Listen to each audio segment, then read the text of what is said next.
শুধু পেটে ধরিনি, মানুষ করছি। 3 মাসের বাচ্চা হাতে পাইছি বাবা আমি রাজশাহী এসে।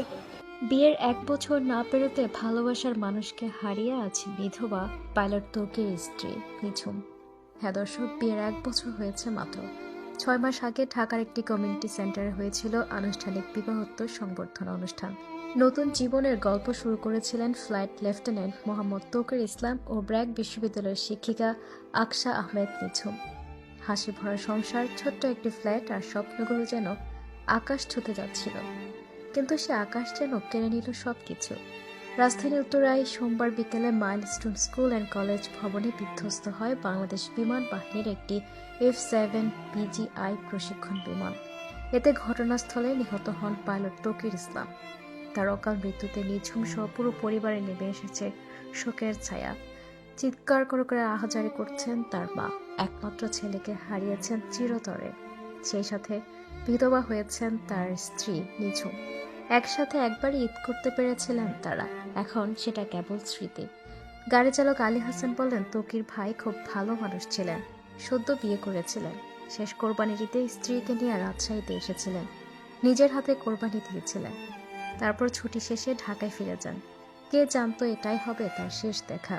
তৌকিরের মামা বলেন, আমার ভাগ্নের মতো এরকম নম্র ভদ্র ছেলে পাওয়া যায় না আজকাল। তৌকির স্ত্রী নিঝুম বর্তমানে ঢাকার বাসায় বাকরুদ্ধ হয়ে আছেন। একরাশ অভিমান, একরাশ কষ্ট বুকে চেপে আছেন ভালোবাসার মানুষটিকে হারিয়ে। শোক আর স্তব্ধতায় কাটছে তার প্রতিটি মুহূর্ত। বিয়ের পর একসাথে ছোট ছোট পরিকল্পনা, একটি গাড়ি কেনা, একসাথে পাহাড়ে ঘুরতে যাওয়া, এমনকি ঘর সাজানো নিয়ে ছোটখাটো হাসি মজাও সব এখন শুধুই স্মৃতি। স্বপ্ন ভঙ্গের কষ্ট, যেটা বলে বোঝানো যায় না কাউকে। বিয়ের ঠিক 1 বছর পার হয়েছে, কিন্তু সংসারের মূল স্বাদ নিতে শুরু করেছিলেন গেল ফেব্রুয়ারি থেকে। তখন ঢাকায় একটি ছোট বাসায় শুরু করেন সংসার। স্বজনরা বলেন, নিঝুম আর তৌকির ছিলেন অসম্ভব শান্ত ও সংস্কৃতিমনা জুটি। নিজেদের কাজ নিয়ে গর্ব থাকলেও কোনো অহংকার ছিল না।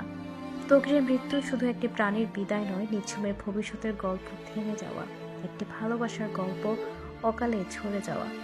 চাঁপাইনবাবগঞ্জের কনসার্ট ও রাজশাহী বাড়িতে চলছে শোকের মাতম। পরিবারের ছোট ছেলে, যাকে নিয়ে স্বপ্ন ছিল অনেক, সে ছেলেটি আজ দেশের পতাকা বুকে নিয়ে বিদায় নিল। মাত্র 25 বছর বয়সে এক তরুণ পাইলটের জীবনের সমাপ্তি ঘটে। তার চোখে ছিল আকাশ ছোঁয়ার স্বপ্ন, হৃদয়ে ছিল দেশের প্রতি অগাধ ভালোবাসা। 21শে জুলাই দুপুর তার জীবনের সবচেয়ে গুরুত্বপূর্ণ উড্ডয়ন ছিল, প্রথম সলো ফ্লাইট ট্রেনিং।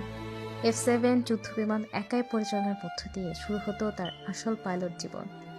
এই ফ্লাইট ছিল গর্ব, সম্মান ও সাহসের চূড়ান্ত প্রতীক। আল্লাহ তাআলা যেন পাইলট তৌকির ইসলামকে জান্নাতুল ফেরদাউস দান করে শহীদের মর্যাদা দেন এবং তার স্ত্রী পরিবারকে এত বড় শোক সইবার জন্য ধৈর্য দান করে। আমরা আল্লাহর কাছে এ দোয়া করি সবাই, আমিন। ইন্না লিল্লাহি ওয়া ইন্না ইলাইহি রাজিউন।